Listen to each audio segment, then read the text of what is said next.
সারাদিন তোমরা যারা নারী ছবি মোবাইল অশ্লীল দৃশ্য দেখে শেষ পর্যন্ত কখন থামবা? প্রিয় ভাই আমার, কোন দিন থামবা? কোন দিন থামবা? তোমার কি কোনোদিন রাত ভোর হবে না? তোমার কি যৌবন শেষ হবে না? তোমার 18 বছর 20 বছরের হায়াত, এটা কি কোনোদিন আর 40 বছর হবে না?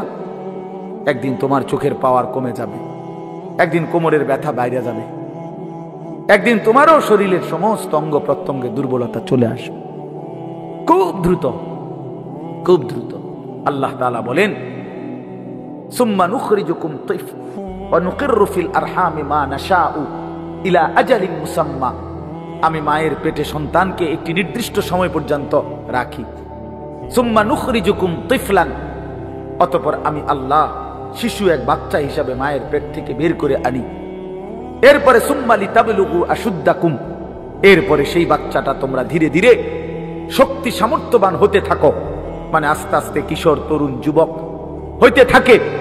এ হইতে হইতে আগাইতে আগাইতে এর মধ্যে আমি আরো দুইটা কাজ করি। আল্লাহ বলেন, একটা হলো অমিনকুম মান ইউতাওয়াফা বিকাবলু, আমি এর মাঝে অনেককে এই কিশোর তরুণ যৌবন হতে হতে মৃত্যু দিয়ে দেই। আর অমিনকুম মান ইউরাদ্দু ইলা আরদালিল উমর, আর কাউকে কাউকে আমি একেবারে চূড়ান্ত বৃদ্ধ বয়সে পৌঁছাই। কিন্তু সবাইকে সমান তালে বুড়া বানাই না।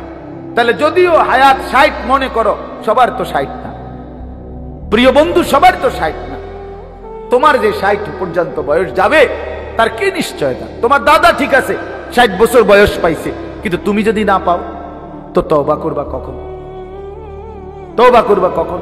ওয়ালাইসাতিত তাওবাতু লিল্লাযিনা ইয়ামালুনা সাইয়্যাত হাত্তা ইযা হাদারা আহাদাহুমুল মাউত ক্বালা ইন্নী তুবতুল আন। আল্লাহ বলেন, ও বান্দা, নাফরমানি করতে করতে যখন চূড়ান্ত মৃত্যু এসে যায়, মালাকুল মউত আজরাইল পৌঁছে যায়, মৃত্যুর গড়গড়া, মানুষের মৃত্যুর পূর্বে শেষ একটা শ্বাস টান উঠে, এই গড়গড়া যখন এসেই যাবে, আল্লাহ বলে তখন তো সব নাফরমান বান্দাই বলবে, আল্লাহ আমি এখন তওবা করলাম। খোদার কসম, আল্লাহ বলে, ওয়ালাইসাতিত তাওবা, সেই তওবা আমি আল্লাহর কাছে গ্রহণযোগ্য নয়, সেই গ্রহণযোগ্য নয় বান্দা। ওয়ালাইসাতিত তাওবাতু, আমি আল্লাহ তাআলা সেই তওবা গ্রহণ করব না বান্দা। তখন আর ফিরতে পারবা না ভাই আমার, ফিরতে পারবা না, মনে পড়বে সব। ওয়াজিআ ইয়াউমাইদিন বিজাহান্নাম ইয়াউমাইদিন ইয়াতাযাক্কারুল ইনসানু ওয়া আন্না লাহু যিকরা। আল্লাহ বলে, বান্দা, হাসরের ময়দানে তোমাদের চোখের সামনে জাহান্নামকে ফেরেশতারা টেনে আনবে। তোমরা যখন নিজ চোখে জাহান্নাম দেখবা, লা তারাবুন্নাল জাহিম, নিজ চোখে যখন জাহান্নাম দেখবা, ইয়াউমাইদিন ইয়াতাযাক্কারুল ইনসান, সেদিন তোমাদের দুনিয়ার জীবনের সব কথা মনে পড়বে। ওয়া আন্না লাহু যিকরা, কিন্তু বলো না বান্দা, সেদিন মনে পড়ে কি লাভ হবে? কি আজীব কথা বলে, ওয়া আন্না লাহু যিকরা, বলো না বান্দা মনে পড়ে কি হবে? সেদিন বুঝে লাভ কি হবে? কাল্লা লাউ তা'লামুনা ইলমাল ইয়াকিন, আজকে যদি কোরআন থেকে শুনে, রাসূলের হাদিস শুনে, উলামায়ে কেরামের নসিহত শুনে আজকে যদি বিশ্বাস করতা, কত না ভালো হতো। এটা কোরআনের আয়াত। আল্লাহ বলেন, আজ যদি বুঝতা বান্দা, তাহলেই খুব ভালো হতো। কিন্তু একদিন তো দুই চোখে জাহান্নাম দেখবা, নিজ চোখেই দেখবা বান্দা, সেদিন সব বুঝবা, কিন্তু লাভ কি হবে? ইয়াউমা ইউকশাফু আন সাকিন ওয়া ইউদআউনা ইলাস সুজুদি ফালা ইস্তাতিউন। আল্লাহ বলে, যেদিন হাসরের ময়দানে তোমাদের সকলকে সারা দেহ বিবস্ত্র করে, সম্পূর্ণ বিবস্ত্র শরীরে কাপড়বিহীন দাঁড় করানো হবে, সেদিন আল্লাহর ফেরেশতা ডাক দিয়ে বলবে, নাফরমান, তোর জীবনে যেই সেজদাগুলো ছুটে গেছে নাফরমান, আজকে হাসরের ময়দানে সেই সেজদাগুলো দে। আল্লাহর কসম বন্ধু, আল্লাহ কোরআনে বলছে, ফালা ইস্তাতিউন, লক্ষ কোটি বার চেষ্টা করেও বান্দা সেদিন হাসরের ময়দানে একটা সেজদাও আর দিতে পারবা না। আজ তো পারতা, কেন নামাজ পড়লা না? কেন নামাজ পড়লা না বলো ভাইয়া? কি লাভ হবে আমারে মহব্বত কইরা? একদিন শুনবা আনিসুর রহমান আশরাফি নামে এক বক্তা ছিল, ওই মরে গেছে। একদিন শুনবা বন্ধু, ওই মাওলানা আমগো এলাকায় সব সময় আসতো, সে মরেই গেছে। মৃত্যু তারে কবরে পৌঁছায় দিবে। কি লাভ হবে?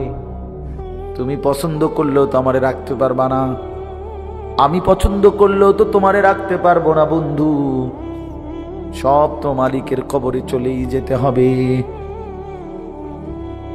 হাত্তা যুরতুমুল মাকাবির, আল্লাহ বলে একটা সময় তো কবরেই পৌঁছে যাবা। কাল্লা সাউফা তা'লামুন, তখন বান্দা কবরে সেই জানতে পারবা নাফরমানির পরিণতি কি। নাফরমানির পরিণতি কি? আল্লাহ আমাকেই বুঝদান করে। হ্যাঁ, এজন্য আফসোস করতে হবে ভাই আমার, আফসোস করতে হবে।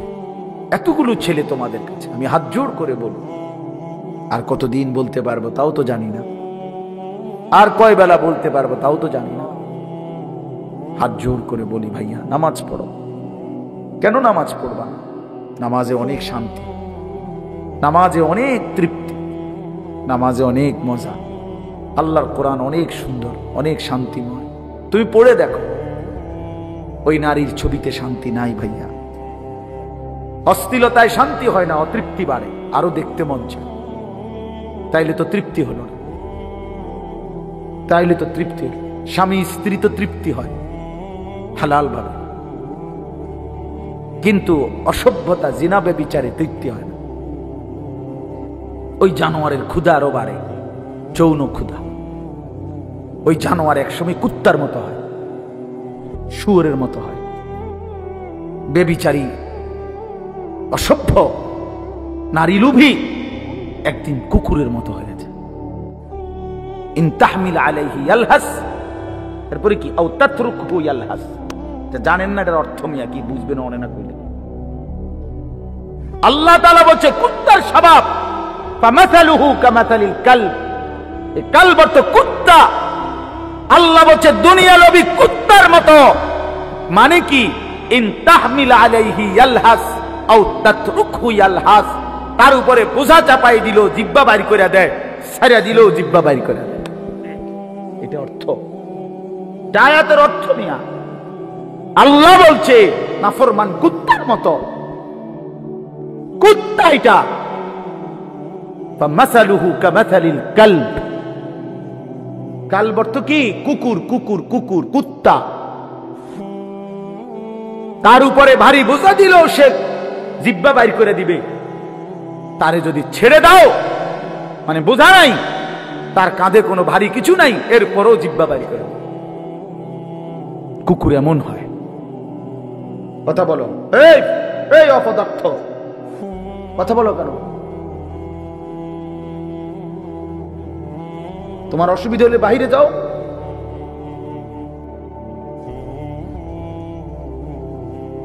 তাইলে বলো ভাই আমার, আমি ছেড়ে দিতে রাজি না। আমি এমনও বুঝি বেশি দিন বাঁচতাম না, খালাস। কিন্তু এটা আমাদের বোঝা উচিত। কেন গুনাহ করবা ভাইয়া? তোমাদের অগণিত ছেলের চেহারা দেখলে বোঝা যায় তোমরা নামাজ পড়ো না। তোমাদের চেহারা দেখলে বুঝ, তোমাদের চেহারা কালো, তোমাদের চেহারা পাষাণ। তোমরা যারা বেনামাজি, তোমাদের চেহারা নির্দয়, নির্লজ্জের মতো। এই চুল ফ্যাশন না ভাইয়া, বেনামাজি। তোমাদের এই চুল যেগুলো এই বড়, এগুলো কোনো ফ্যাশন নয়। পৃথিবীর কোথাও এটা কোনো গবেষণায় এটা কোনো সৌন্দর্য হিসাবে স্বীকৃতি পায় নাই। এটা এক ধরনের পরাজিত মানসিকতা, অসভ্যতা। এই জন্য ভাই, সময়কে কাজে লাগাও, জিন্দেগিকে কাজে লাগাও, নাহলে আফসোস করতে হবে দুনিয়াতে। এই নারী ছবি অশ্লীল দৃশ্য নিয়ে যারা জীবন কাটায়, দুনিয়াতেও তার লাঞ্ছনা হয়, একসময় প্রয়োজনের মুহূর্তে শারীরিক সক্ষমতা আর থাকে না, কষ্টই পায়, দুঃখে দুঃখে মরে, দুঃখে দুঃখে অন্ধকারে কাঁদে। এই জন্য আমি অনুরোধ করলাম, বুঝলে তো বুঝছই, না বুঝলে নাই। চারিত্রিক অধপতন সবচেয়ে বড় অধপতন। নারীর লোভ, নারীর আসক্তি, এটা জীবনের সবচেয়ে বড় পরাজয়। ওই শেষ, ওই শেষ। ফাত্তাকুদ দুনিয়া ওয়াত্তাকুন নিসা। নবীজি একটা আশ্চর্য হাদিস বলছে, উম্মত গোটা দুনিয়ার ফিতনা থেকে বাঁচো, আবার আলাদা বলছে এবং নারীর ফিতনা থেকে বাঁচো। মানে গোটা দুনিয়া মিলাইয়া যতটা বড় ফিতনা, নারীর ফান্দে যদি পইরা যাও তো এটা গোটা দুনিয়ার মোকাবেলায় এটা এর চাইতে বড় ফিতনা। বাকি সব ক্ষতি পোষাইতে পারবা, কিন্তু চরিত্রের এই ক্ষতি আর পোষাইতে পারবে না, যার চরিত্রের অধপতন হয়েছে। Character is lost, everything lost, everything, সব শেষ, এভরিথিং সব শেষ। আল্লাহ তাআলা কোরআনুল কারীমে বলেছেন, ওয়ালা তাকরাবুজ জিনা, জিনা ব্যভিচারের কাছেও যেও না। কোন নারীর দিকে তাকানো, যার প্রতি দেখার অনুমতি না, এটা জিনা, চোখের জিনা। কোন নারীকে ছুঁয়ে দেখা অবৈধভাবে, এটা ছাতের জিনা। কোন নারীর সাথে অবৈধ কথা বলা, মোবাইলে হোক আর সরাসরি হোক, এটা মুখের জিনা, জবানের জিনা। কোন নারীর উদ্দেশ্যে সামনে হেঁটে যাওয়া, পা দিয়ে এগিয়ে যাওয়া, এটা পায়ের জিনা।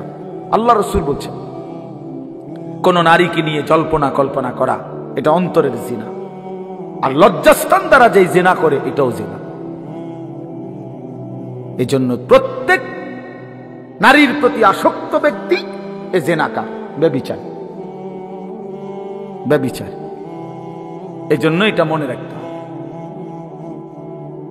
স্বামী স্ত্রীর সম্পর্ক ব্যতীত অন্য যেই কোনো সম্পর্ক, এটা প্রেম নয়, ভালোবাসা নয়, এটাকে ভালোবাসা বলে না, এটাকে মহব্বত বলে না, তুমি বললেই হবে না। ওই সিনেমার নর্তকী বলছে প্রেম স্বর্গীয়, গড গিফটেড, আমরা চাঁদ সাক্ষী, সূরজ সাক্ষী। তোমার কপালে ফিসার বাড়ি, আমার কপালে জুতার বাড়ি, চলো দুইজন ভাগ্যা পড়ি। এগুলো কি অসভ্যতা? এটা প্রেম নয়, বিবাহ বহির্ভূত নারী পুরুষের যেই কোন সম্পর্ক, এটা জেনা, জেনা, জেনা, জেনা, ব্যভিচার, ব্যভিচার, ব্যভিচার। আর আল্লাহ ওয়াদা করছে কোরআনে, ব্যভিচারী শোন, ইউদাআফ লাহুল আযাবু ইয়াউমাল কিয়ামা। ব্যভিচারীকে আল্লাহ বলছে, হে জিনাকারী ব্যভিচারী, হাসরের ময়দানে তোরে আমি ডবল ডবল ডবল ডবল রিডবল রিডবল তোরে শাস্তি দেব। ইউদাআফ মানে ডবল ডবল। ওয়া ইয়াখলুদ ফীহি মুহানা, এই সূরা ফুরকানের আয়াত, সরাসরি আয়াত। ওয়াল্লাযীনা লা ইয়াদউনা মা'আল্লাহি ইলাহান আখারা ওয়া লা ইয়াকতুলুনা আন-নাফসা আল্লাতী হারামাল্লাহু ইল্লা বিল হক ওয়া লা ইয়াজনুন। এই যে জিনা, ওয়া মান ইয়াফআল যালিকা ইয়ালকা আসামা। আল্লাহ বলেন, জিনা যে করবে সে পাপী হিসাবে গণ্য হবে, শাস্তির মুখোমুখি হবে, এবং তার শাস্তি হবে ডবল ডবল। এবং ওয়া ইয়াখলুদ ফীহি মুহানা, আল্লাহ বলেন, এবং তাকে আমি আল্লাহ লাঞ্ছিত কইরা, বেইজ্জতি কইরা, হাসরের ময়দানে সমস্ত মানুষের সামনে লাঠাইয়া ফেরেশতারে দিয়া অপমানিত করে চিরস্থায়ী জাহান্নামে ফেলে দেব। এটা কোরআন শরীফের তরজমা। রঙের গুড্ডি উড়াও, মানুষের বেডি চাও। সিনেমার নর্তকী দেখো, মোবাইলের অসভ্য নারী দেখো, যার নিজের কোনো চরিত্র নাই, যে নারী, সে তোমারে কি সুখ দিবে? সে কিভাবে সুখ দিবে? আল্লাহ আমাদেরকে বুঝার তৌফিক দান করেন। এরপরের আয়াত আল্লাহ বড় সুন্দর বলছে, আজীব, হতাশ করে নাই আমাদেরকে, আল্লাহ নিরাশ করে নাই। ও মালিক বড় মেহেরবান। কয় যে ইল্লা মান তাবা হ্যাঁ, তবে কেউ যদি তওবা করে ফিরে আসে, ও আমানা, আমি আল্লাহর উপরে ঈমান রাখে, ও আমিলা আমালান সালিহান, নেক আমল করতে শুরু করে, আল্লাহ বলে বান্দা তাহলে আমি ওয়াদা দিলাম, ফাউলাইকা ইউবাদদিলুল্লাহু সাইয়্যাতিহিম হাসানাত, তোর পিছনের সব গুনাহ আমি মাফ করে গুনার পৃষ্ঠাগুলো আমি নেকি দিয়া পূর্ণ করে দেব। সুবহানাল্লাহ। ওয়া কানাল্লাহু গফুরার রহিমা, কারণ আমি খুব বেশি ক্ষমাশীল, দয়াবান। যদি বান্দা ছেড়ে দাও তাইলে আমি মাফ করে দেব, গুনার পৃষ্ঠা নেকি দিয়ে পূর্ণ করে দেব। চলো বন্ধু ফিরে আসি, ঠিক আছে না? ইনশাআল্লাহ ইনশাআল্লাহ বলো নওজোয়ান, ইনশাআল্লাহ বলো। ইনশাআল্লাহ ফিরে আসো, ভালো নামাজ পড়ো, সেজদা করো, চেহারাটা সুন্দর হবে, অনেক ভালো লাগে, মায়া লাগে, মানুষ আদর করবে, মহব্বত করবে। নামাজি ছেলে রে সবাই মহব্বত করে, বেনামাজি রে অসতে রে সে সুর করে, ফুট্টা খোর করে, বাবা খোর, ডাইল খোর, ইয়াবা খোর, হারাম খোর, অসিব্য অসিব্য মানুষে করে তারে মন্ডা চায় পাশাতে একটা লাত্তি মারি। তো তাহলে এত ঘৃণা, এত অপমান নিয়ে বেঁচে থাকার চাইতে বেটা মরে যাওয়া ভালো, বেটা মরে যাওয়া ভালো, বেটা এত বেইজ্জতির চাইতে বেটা এই জীবনের কি অর্থ আছে বেটা, যে জীবনে তোকে কেউ পছন্দই করে না বেটা। আল্লাহ আমাদেরকে মাফ করে দেন। চলেন এই তর্জমা শুনে নেবার। আল্লাহ তাআলা বলেন, ইজা জুলজিলাতিল আরদু জিলজালাহা ওয়া আখরাজাতিল আরদু আসকালাহা। আল্লাহ তাআলা বলে, বান্দা শুনো, ইসরাফিলকে দিয়ে আমি দুইবার ফুঁ দেব। প্রথমবার ফুঁ দিলে গোটা জমিন ও আসমান, এই মাটির উপরে যত কিছু আছে 7 আসমান পর্যন্ত সব ভেঙে যাবে, সব চুরচুর হয়ে ভেঙে চুরে কিয়ামত হবে, এবং সমস্ত কিছু মা সেওয়াল্লাহ, আল্লাহ ব্যতীত সবকিছু মাটির নিচে চলে যাবে। এক কথায় বললাম, এই হলো কিয়ামত। এই হলো কি? ইযাস সামাউন ফাতারাত ওয়া ইদাল কাওয়াকিবু ইনতাসারাত ওয়া ইদাল বিহারু ফুজ্জিরাত ইযাস সামাউন শাক্কাত। এই ওর অনেক আয়াত আছে। তাহলে 1 নম্বর ইসরাফিল আল্লাহ ফুঁ দেওয়াইলে সারা পৃথিবীর সবকিছু ভেঙ্গে চুরে মাটির নিচে দাফন হয়ে যাবে। এবার জমিনের উপরে, মাটির উপরে আর কিছু নাই, আছে শুধু একজন, তিনি আল্লাহ। আল্লাহ, হাদিসের মধ্যে আছে আল্লাহ তাআলা নিজে ডাক দিবে এই অবস্থায়, চারিদিকে কেউ নাই। আল্লাহ তাআলা বলবেন, আইনাল মুলুক, বাদশারা তোরা কইরে, আইনাল জব্বারুন, অহংকার করতি, বড়াই করতি, তোরা কই? আইনাল মুতাকাব্বিরুন, গর্ব করতি যারা, তোরা কই? আয় আয়, ফেরাউন তুই কই, আয়। কেউ নাই। আল্লাহ নিজেই বলবেন, লিমানিল মুলকুল ইয়াউম, আজ রাজত্ব কার? করতে কইবেন আপনি আছেন না? না, সেদিন কেউ নাই। আল্লাহ নিজেই বলবে, লিল্লাহিল ওয়াহিদিল কাহ্হার, এই কথা আল্লাহই বলবে। আজ রাজত্ব শুধুই এক প্রবল প্রতাপান্বিত মহাপরাক্রমশালী একক আল্লাহ। আচ্ছা, আজীব কথা বোঝেন নাই তো? মানে আল্লাহ তাআলা এখানে এসে বলার শব্দের ঢং বদলায় গেছে। দুনিয়াতে আল্লাহ প্রত্যেকবার কইছে, আমি গফুর, আমি রাহিম, আমি গফুর, আমি রাহিম, ক্ষমাশীল, দয়াবান। আজকে যখন বিচারের টাইম হইছে হাসরের ময়দানে, অহন কয় কি? লিল্লাহিল ওয়াহিদিল কাহ্হার। হায় হায়, শব্দই বদলাই লেলেন মালিক। আল্লাহ বদলাই ফেলছে শব্দ। আজকে আমি শুধু রহমান আর রাহিম, গফুর না বান্দা, আজকে আমি মহাপরাক্রমশালী। আজ আমি দেখাবো তোরে আমি কি করতে পারি। আজকে টাঙ্গাইয়া ফিডুমু নাফরমান, বাদদুগা খাওয়াইছি, কদ্দুর ঘুম যাইতে দিছি, তুমি মনে করছো আমি তোমারে আর কিচ্ছু বলবো না। তুমি সারা রাত বেড়ি চাইয়া শেষ করে লাইলা। অসভ্য কোথাকার, লম্পট কোথাকার, চরিত্রহীন কোথাকার। কেন আমার রাত শেষ করে দিলি বান্দা? আমি এজন্য রাত দিয়েছিলাম। 365 দিনে কোনদিন ফজরের নামাজ পড়লি না বেঈমান? এমন শক্ত নাফরমান কেমনে হইলি? এত বড় বেঈমান কেমনে হইলি নাফরমান? কি মনে করছিলি আমি মালিক ধরবো না? হ্যাঁ, আল্লাহ তাআলা বলেন এরপরে একটা লম্বা সময় পরে আবার ইসরাফিলকে জীবিত করে আল্লাহ বলবেন, ইসরাফিল দ্বিতীয়বারের মতো আবার ফু দাও। দ্বিতীয়বারের মতো ইসরাফিল আবার ফু দিবে। এবার আবার জমিনের মধ্যে ভূমিকম্প শুরু হবে। কাঁপতে কাঁপতে জমিনের নিচে যা কিছু আছে সবকিছু জমিনের তলদেশ থেকে উপরে চলে আসবে।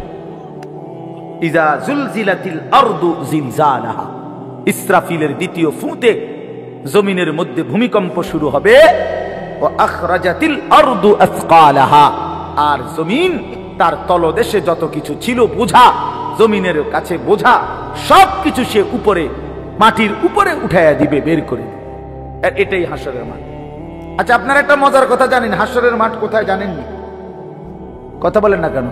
না না না, এইটা হাসরের মাঠ। ওখানে তো এটার মেন স্টেশন, ওইখানে তো হলো মেন জায়গা, মনে করেন কেন্দ্রস্থল হইব। কিন্তু গোটা জমিন সবটা হাসরের মাঠ, সব। এই যেটার উপরে উঠবে মানা হাট কবর থেকে, এইটাই হাসরের মাঠ। ইদাল আরদু মুদ্দাত, আল্লাহ বলছেন শুধু আমি করবো একটা কাম, যে আমার জমিনটা টাইনা আরো প্রশস্ত করে দেব। মানুষ বেশি যে এই দূরে, হাসরের মাঠ আলগা আরেকটা মাঠ না, এইটাই এইটাই গোপালনগর এই মাঠ, এটাই হাসরের মাঠ। আল্লাহ বলছেন, রাসূলুল্লাহ বলছেন, ওয়া আখরাজাতিল আরদু আসকালাহা, জমিন তার তলদেশের সব কিছু বের করে দিবে।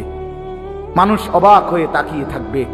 স্বর্ণ, রৌপ্য, হীরা, মণি, মুক্তা, জহরত, গ্যাস, তেল, কয়লা, অর্থ সম্পদ সবকিছু তার জীবনের অর্জিত জিনিস সব মাটির উপরে সে দেখবে হাসরের মাঠ। জানেন এটা? মানে শুধু মানুষ না, হেইতের সবকিছু সে দেখবে, সব আছে এখানে জমিনের উপরে। আখরাজাতিল আরদু আসকাল, যত কিছু মাটির নিচে গেছে সব মাটির উপরে চলে আসে। হাদিসে আছে, আল্লাহর নবী বলছে, অর্থ সম্পদ, স্বর্ণ, রৌপ্য, টাকা পয়সা, হীরা, মণি, মুক্তা, এগুলো কথা বলবে। সরাসরি হাদিস, আমি নিজে পড়ছি তাফসীরে ইবনে কাসিরের মধ্যে। ওইগুলো কথা বলবে, কথা বলে ডাক দিবে।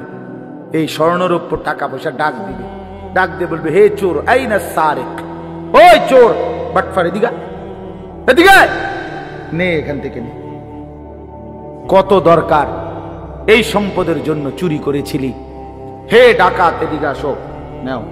ওই সুদখোর, আয় এখান থেকে নে, হারামখোর এদিকে আয়, বাটপার, মানুষের ঠকাইছত, ওজনে কম দিছত, 3 নম্বর মালের 1 নম্বর বলে চালাই দিছত, সিটার এদিকে নে, এখান থেকে নে, যা দরকার নেই। আল্লাহর কসম, এটা হাদিস আছে। এবং নবীজি সবচেয়ে আরো বলছে, আহা, সম্পদ ডাক দিয়ে বলবে, হে আত্মীয়তার সম্পর্ক ছিন্নকারী, তুইও আয়।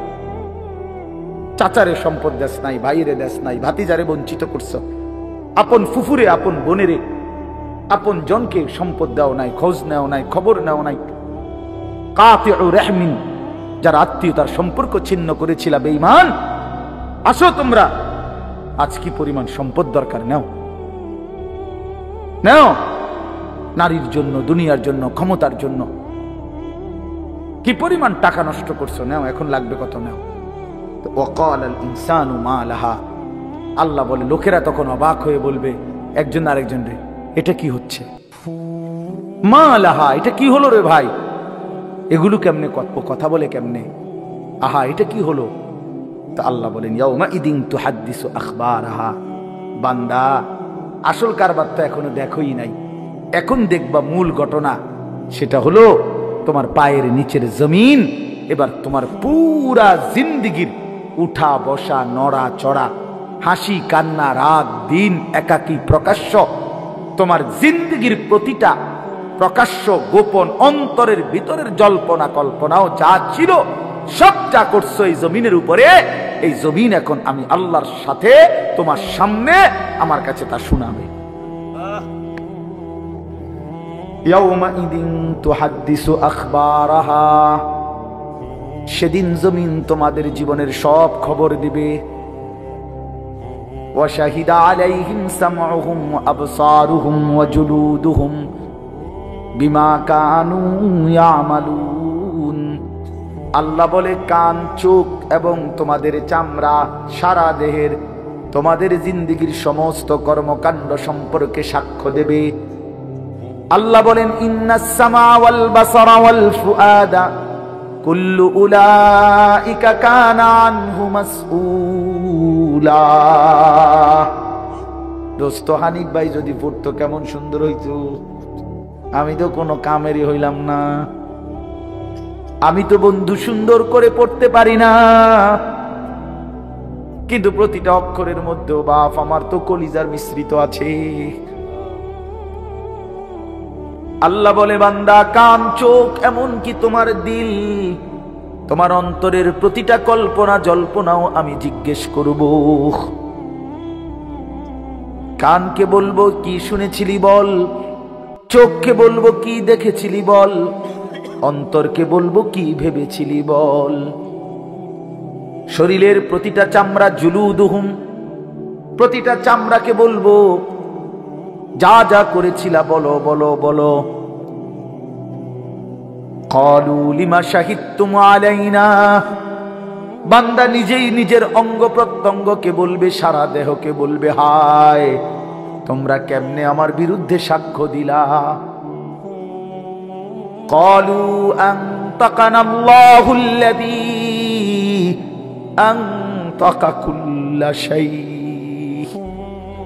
নিজ দেহের অঙ্গ প্রত্যঙ্গ বলবে বান্দা যে মালিক সব কিছু জবান খুলে দিছে, দেখো না স্বর্ণ কথা বলে, রৌপ্য কথা বলে, মাটি কথা বলে, সব কিছুর জবান যেই মালিক খুলে দিয়েছে সেই আল্লাহ আমাদের জবানও খুলে দিয়েছে। আল্লাহ আমাদেরকে মাফ করে দেন। বিআন্না রাব্বাকা আওহা লাহা, ওই যে মানুষ প্রশ্ন করতেছিল যে সব কেমনে কথা বলে, জমিনও কথা বলে, স্বর্ণ রৌপ্য মাল গহনাও কথা বলে, সারা দেহ কথা বলতেছে, এটা কিভাবে সম্ভব? তা আল্লাহ বলে বিআন্না রাব্বাকা আওহা লাহা, যেহেতু আল্লাহ আদেশ করেছেন এই কারণে সম্ভব। কি কারণে সম্ভব? আল্লাহ আদেশ করেছেন। ইয়াউমা ইদিন ইয়াসদুরুন নাসু আশতাতাল লিয়ুরাউ আমালাহুম। এরপরে আল্লাহ বলেন ফেরেশতারা প্রত্যেকটা মানুষকে দলে দলে, গ্রুপে গ্রুপে বিভক্ত করে দিয়ে সামনে আগে বাড়ায় দিবে যে হে আল্লাহর বান্দা, এই গ্রুপ ওই গ্রুপ, সামনে বাড়ো, আগে বাড়ো। একটু সামনে গেলেই লিয়ুরাউ আমালাহুম, তোমাদের আমলনামা দেখতে পাবা। ওইখানে তোমাদের আমলনামা দেওয়া হচ্ছে, গেলেই তোমাদের ফাইল তোমাদেরকে দেওয়া হবে। সেই ফাইল নিজ হাতে নিয়া তোমরাই দেখবা। কি দেখবা? ফামান ইয়ামাল মিসকালা যাররাতিন খায়রান ইয়ারা ওয়া মান ইয়ামাল মিসকালা যাররাতিন শাররান ইয়ারা। এক বিন্দু সরিষার দানার 70 ভাগ না, একটা সরিষার দানার 100 ভাগের 1 ভাগ, এই বিন্দু পরিমাণ ভালোটাও দেখবা, এই বিন্দু পরিমাণ মন্দটাও দেখবা। রাতের আধারের গুনাহগুলোও দেখবা, দিনের আলোর গুনাহগুলোও দেখবা, তাহাজ্জুদ নামাজের বরকতও দেখবা, জোহরের নামাজের বরকতও দেখবা। সারা রাত উলঙ্গ নারীর ছবি দেখছো, সেটার পরিণতিও দেখবা। সারা রাত তাহাজ্জুদের সেজদা দিয়ে আল্লাহর কাছে কেঁদেছ, সেটার পরিণতিও দেখবা। আগে বাড়ো, আগে বাড়ো। প্রিয় ভাই, কথা শেষ, এতটুকুই কথা। তুমি হিসাব মেলাও, আমিও হিসাব মিলাই। কাফা বিনাফসিকা লিয়াউমা আলাইকা হাসিবা। আল্লাহ বলছে বান্দা তোমরা প্রত্যেকেই নিজের হিসাবের জন্য তুমিই যথেষ্ট। তোমার হিসাব তুমি মিলাও, তোমার হিসাব তুমি মিলাও, তুমি ফয়সালা করো। কবরে যদি যাও কি হবে তোমার, আখিরাতে দাঁড়াইলে কি হবে তোমার। এই আমলনামা যখন দিবে, তোমার জীবনের ভালো মন্দ, আলো অন্ধকার, একাকী প্রকাশ্য, নেকি গুনাহ সব যখন দেখবা, তখন তো তুমি আন্দাজ করবা তোমার পরিণতি কি। কোরআন শরীফে সূরা আল হাক্কার মধ্যে সাংঘাতিক আয়াত আছে। বান্দা যখন দেখবে নিজের আমলনামা বাম হাতে, ফেরেশতা যখন বাম হাতে তার আমলনামাটা দিবে, মানে নিজের ইচ্ছা মতো নিতে পারবে না, ফেরেশতাই দিবে ঠিক করে। যার আমলনামা বাম হাতে দিবে, সেটা বাম হাতে পাইয়েই চিৎকার শুরু করবে, সে বুঝবে আমি শেষ। ও আম্মা মান উতিয়া কিতাবাহু বিশিমালি, যার বাম হাতে আমল নামা দিবে ফেরেশতা, সে পেয়েই চিৎকার শুরু করবে, আহাজারি শুরু করবে, আর বলবে ইয়া লাইতানি লাম উতা কিতাবিয়া, আহা আজকে যদি আমার আমল নামা আমারে না দিত, ইয়া লাইতাহা কানাতিল কাদিয়া, আজ যদি আমার মৃত্যু হয়ে যেত, মা আগনা আন্নি মালিয়া, আমার কোনো মাল আমার কাজে আসলো না, হালাকা আন্নি সুলতানিয়া, আমার ক্ষমতা বাদশাহী সব ছুটে গেল, এরম আবল তাবল বকতে শুরু করবে। আল্লাহর কসম, আল্লাহ কোরআনে বলে, আল্লাহ তাআলা তখন নাফরমান বান্দার দিকে তাকাইয়া ফেরেশতাদেরকে বলবে, খুজুহু ফাগুল্লু, এই ফেরেশতারা ওই বেঈমান রে ধর, খুজুহু তারে ধর, ফাগুল্লুহু তারে বেঁধে ফেল, তারে বাঁধে। বিশ্বাস করো ভাই, একজন হলে একজনই বোঝো, তাইলে মনে করুন জিন্দেগি সার্থক। যদি কেউ একজন মনে করো আমার নামাজ পড়া দরকার, গুনাহ ছাড়া দরকার, আমি তোমার জন্যই বলছি,